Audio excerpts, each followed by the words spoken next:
നാളെ ജൂലൈ 1 ചൊവ്വാഴ്ച ഈ ജില്ലകളിലെ വിദ്യാഭ്യാസ സ്ഥാപനങ്ങൾക്ക് അവധി. എന്നാൽ ജില്ലയിലെ വിദ്യാഭ്യാസ സ്ഥാപനങ്ങൾക്ക് അവധിക്ക് ചില നിബന്ധനകളൊക്കെയുണ്ട്. ആ ഒരു അപ്ഡേഷനാണ് ഇന്നൊരു വീഡിയോ ഭാഗത്ത്. വീഡിയോയിൽ മുൻപ് വീഡിയോ ലൈക്ക് ചെയ്യുക, ചാനൽ സബ്സ്ക്രൈബ് ചെയ്യുക. ഈ വരുന്ന ജൂൺ ജൂലൈ മാസം OTT റിലീസ് ചെയ്ത ചിത്രങ്ങളുടെ വീഡിയോ നമ്മുടെ ചാനൽ ഭാഗം പരിശോധിച്ചാൽ നിങ്ങൾക്ക് കാണാൻ വേണ്ടി സാധിക്കുന്നതായിരിക്കും. സംസ്ഥാനത്ത് ഇന്ന് ജൂൺ 30-ാം തീയതി തിങ്കളാഴ്ച ദിവസവും ശക്തമായ മഴയായിരുന്നു ഉണ്ടായിരുന്നത്.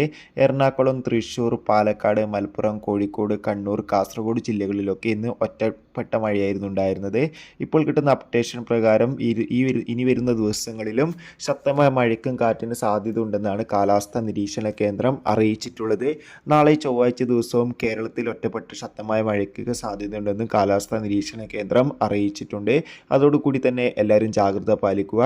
ഇപ്പോൾ നാളത്തെ ജില്ലകളിൽ നാളെ വിദ്യാഭ്യാസ സ്ഥാപനങ്ങൾക്ക് അവധിയുണ്ട്. അതായത് ഓരോ ജില്ലകളിലും ദുരിതാശ്വാസ ക്യാമ്പുകൾ നടക്കുന്ന വിദ്യാഭ്യാസ സ്ഥാപനങ്ങൾക്കാണ് നിലവിൽ അവധി പ്രഖ്യാപിച്ചിട്ടുള്ളത്. കാത്തിരിക്കാം കൂടുതൽ അപ്ഡേഷൻ.